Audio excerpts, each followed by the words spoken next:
I'm going to tell you a story about how an illiterate outsmarted Nasir and Hadiza. This was a newlywed couple, I think about 2-3 years into the marriage. They were like what you'd call churawa.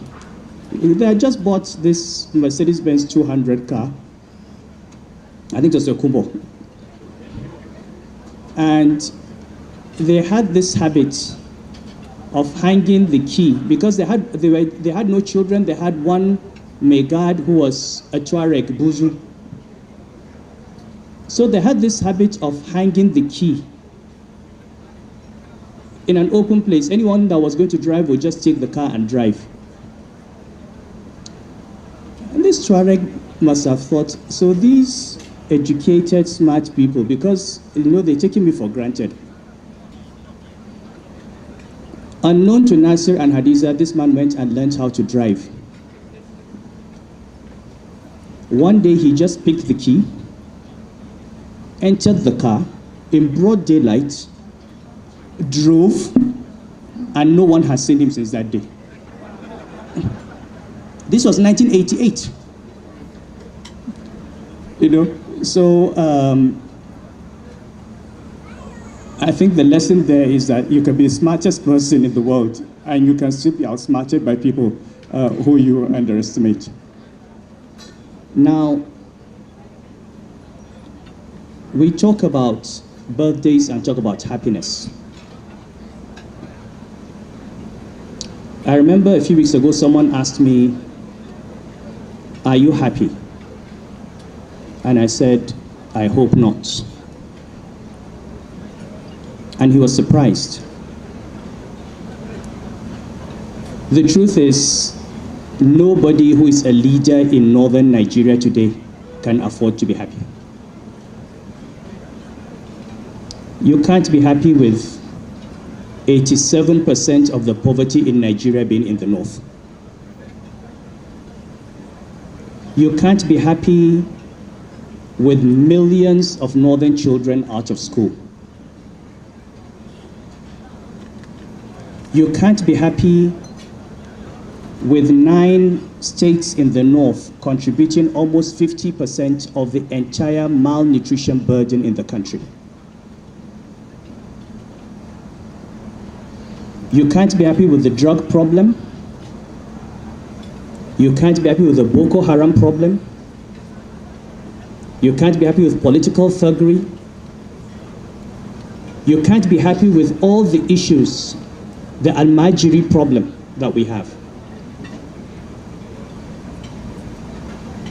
So when we wish Nasir a happy birthday, we do not want him to be happy as a leader. Because you are happy when you think you have reached a state of delivering and taking your people to where you want them to be. Now, because of the condition of northern Nigeria, it is almost cliche now to say, if you are seen as normal, if you're a governor in the north or a leader in the north, and if you are seen as normal in the sense that you continue to do what your predecessors have been doing the same thing which has been normalized, then there's something wrong with you. You are part of the problem. The real change in the north will come from the mavericks, those who are considered mad people, because you look around and you have to say, if this is the way we have been doing things, and this is where we have ended up, maybe we need to do things differently. If we have populated the government with middle-aged men, maybe we need to try younger people. Maybe we need to try women.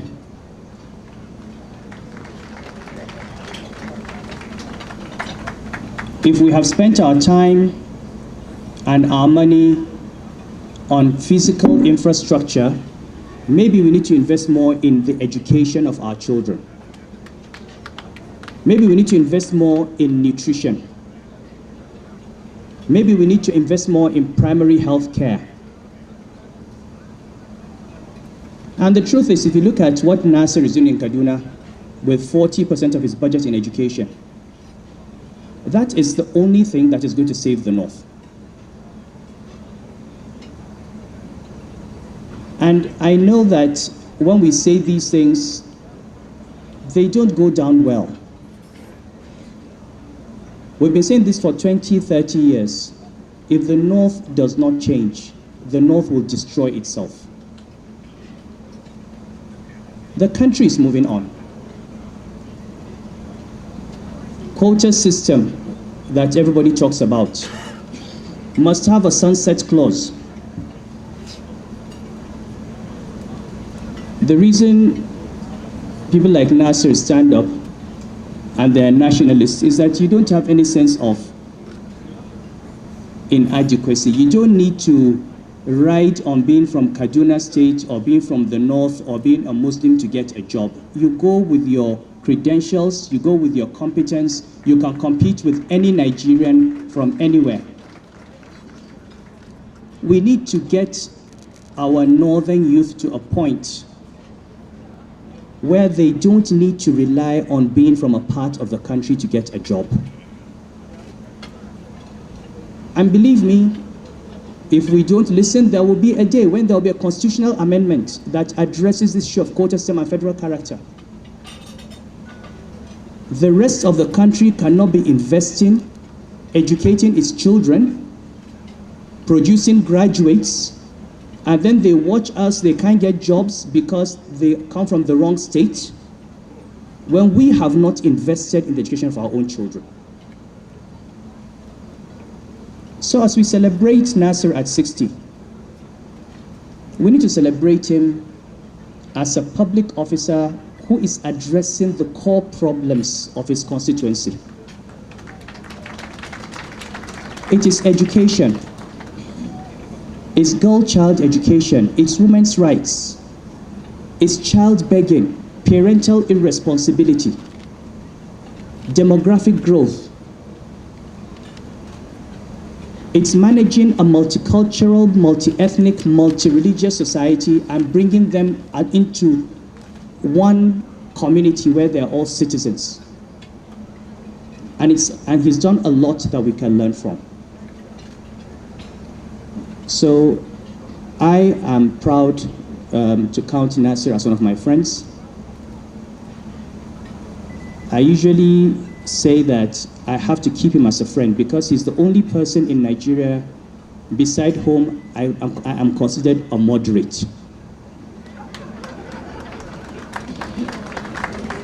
You know, people usually go to people and say, talk to your friend, Sanusi, or talk to your friend, the Emir. But people come to me and say, please talk to your friend Nasser. Even 2 days ago, someone sent me to him with 2 messages. I delivered the first one, which I thought was nice and friendly and conciliatory. When I saw the reaction, I did not deliver the second one.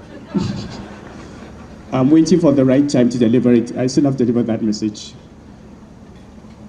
But you know, we've just said about how much he's invested in his own development.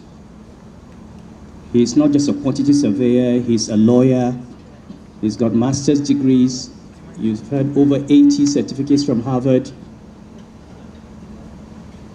And education is what makes the man. And one thing I can say, when I was telling someone who drove into this government house and he talked about how beautiful it was. I said, let me tell you something. If you take Nasser out of this government house today and put him in a 2-bedroom apartment, if he has light and his books, wallahi, it will not matter to him. There's no difference. And it's important that we realize that what we have, the positions that we hold, are transient, and they do not define us. Anybody can be called a governor. Anybody can be called an aim. Anybody can be called a commissioner, a minister. At the end of the day, you owe it to yourself for the years that you are given that opportunity to know that God has given you a chance to do something, to leave a mark, and to impact people's lives. Now, those people today may not appreciate it, including the people you are helping. There's a story of Chief Obafemi Awolowo when he started free primary education. They demonstrated against it. The women came out naked. The fathers refused to pay taxes. He had to force them. All those people whose parents were complaining today are thankful. They are professors, they are doctors, they are engineers. What we say about Nasiru today will not matter. Some of us will say things because we're his friends. Some of us will say things because maybe we want favors from him. What will really matter is long after he's gone, when the history of Kaduna State is being taught in a classroom to children whom he has never met, what will they say about him and what he did? And that is what is true of each and every one of us. We have to think, not how the people around us, living with us, react to us. Each of us has to think, in the next 50 years, 100 years, when I am gone, when the history of this office is being written, what will it be said that I did? That is the most important thing, the legacy. So I pray for you that what you are building today remains a legacy that will be remembered after you. And my prayer for you is that you'll impact the lives of people who you do not know, whom you have never met, in a manner that they will remember you forever. Of course, Nasir takes many risks. People have said you can't say someone is perfect. I said he has most of the qualities. There are two that I would like him to learn more of. One quality is diplomacy. I know it sounds rich coming from me, but but I can actually advise Nasir on being diplomatic. That is a good thing. He's the one person I can advise on being more diplomatic.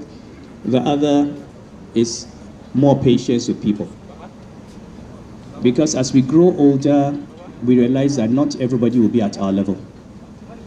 That sometimes what we see with clarity, it takes others a long time to see. And maybe it's not malice, maybe it's not bad intention, it's just that they can't see it. And so sometimes we need to slow down. A final story of, like I said, he takes risks, and he needs to take risks.